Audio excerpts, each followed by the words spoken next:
Hello student, तो exercise करेंगे आज। अब हम पार्ट पूरा रीड हो गया है। अब हम शुरू करते हैं इसके अभ्यास प्रश्न। लिखित में क्या है प्रश्नों के उत्तर वो मैं बोर्ड पे करवाऊंगी। अभी पहले हम आगे वाले देख लेते हैं। ख से शुरू करते हैं हम। टिक द करेक्ट से सही पर निशान लगाना है। दुर्योधन क्या था? विनयी, क्षमाशील या हिंसक? तो तीसरा होगा हिंसक था। युधिष्ठिर क्या थे? हिंसक थे, क्षमाशील थे या विद्रोही थे? तो इसमें आएगा क्षमाशील थे। फिर के बिना नम्रता और प्रार्थना का कोई आदर नहीं करता। किसके बिना? शक्ति के बिना। तो तीसरे में भी आ जाएगा दूसरा शक्ति। फिर है चौथा, समुद्र ने रामचंद्र जी की बात कब मानी? कब मानी थी? जब उन्होंने अपने धनुष पर बाण चढ़ाया था, तब समुद्र ने घबराकर उनकी बात मानी थी। तो इसमें चौथे का आ जाएगा तीसरा। फिर पांचवा है, किसके बिना क्षमा आदि गुण शोभित नहीं होते? तो किसके बिना? शक्ति के बिना। तो इसमें भी तीसरा आ जाएगा शक्ति। उसके बाद है गए कविता की छूटी हुई पंक्तियां लिखो। तो इन लाइनों के आगे की लाइनें लिखनी है। तो पहला है, क्षमाशील हो रिपु समक्ष तुम विनत हुए जितना ही। उसके आगे, दुष्ट कौरवों ने तुमको कायर समझा उतना ही।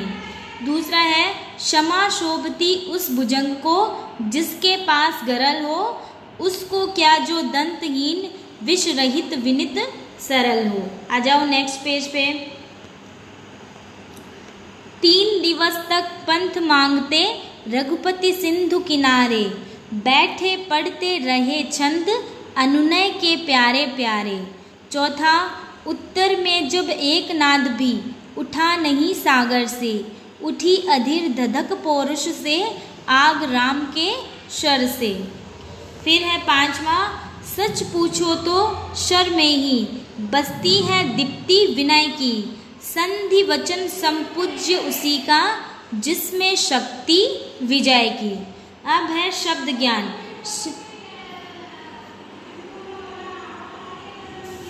शब्द ज्ञान में क है, इनके 3 पर्यायवाची लिखने हैं। तो पहला है समुद्र का, तो सागर, सिंधु और जलधि।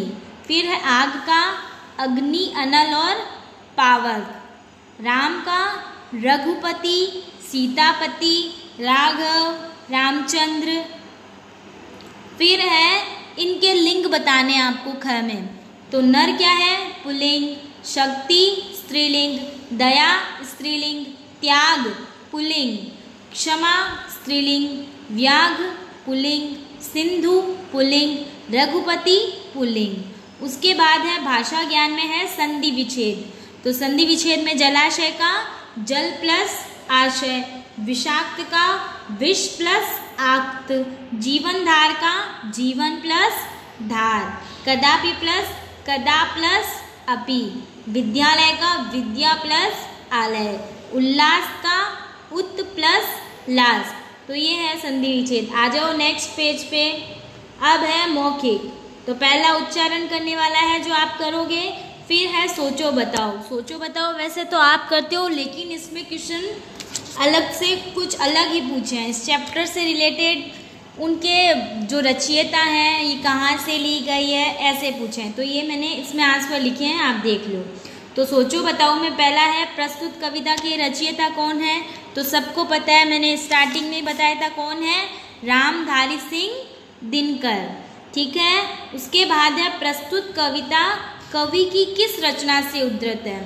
तो यह जो कविता है वो पूरी कविता नहीं दी गई है शक्ति और क्षमा की, तो ये शक्ति और क्षमा से ही ली गई है, उसी का पार्ट है। तो इसमें आ जाएगा दूसरे का उत्तर है शक्ति और क्षमा। फिर है तीसरा, प्रस्तुत कविता की पृष्ठभूमि क्या है? मतलब वो हमें क्या बता रहा है? तो यह तो इस कविता के माध्यम से कवि क्या बता रहे हैं कि उस मनुष्य के पास क्षमा सुशोभित होती है जिसके पास शक्ति होती है। तो इस पूरी कविता का सारांश यही था। फिर है चौथा, प्रस्तुत कविता में वक्ता की भूमिका का निर्वहन किसने किया है? वक्ता मतलब बोलने वाला। तो बोलने वाला कौन है यहाँ पर? बोलने वाले भीष्म पितामह हैं। और सुनने वाला कौन है? युधिष्ठिर है ना। तो वक्ता की भूमिका किसने निभाई है? भीष्म पितामह ने। उसके बाद है पांचवा, प्रस्तुत कविता का केंद्रीय भाव क्या है, मतलब इस पूरी कविता में मेन अर्थ क्या है, इसका केंद्रीय भाव क्या है कि शक्ति के बिना लक्ष्य की प्राप्ति नहीं होती है। तो उसका केंद्रीय भाव क्या है, शक्ति के बिना लक्ष्य की प्राप्ति नहीं होती है। अब देखो क्वेश्चन आंसर बोर्ड पे करवा रही हूँ मैं, वो तो आपको अपनी नोटबुक में करना ही है। इस एक्सरसाइज में से आपको अपनी नोटबुक में क्या क्या करना है वो मैं बता देती हूँ। प्रश्न नंबर ग आपको अपनी नोटबुक में करना है। उसके बाद जो नेक्स्ट पेज पे कुछ नहीं करना है आपको।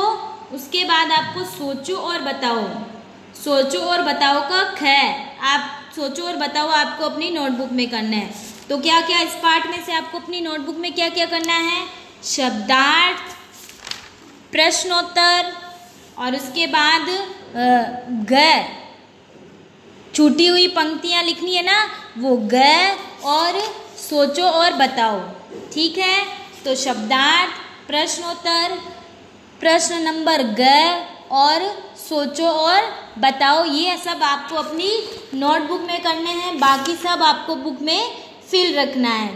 ठीक है, तो अब हम प्रश्नोत्तर देख लेते हैं इसके बाद।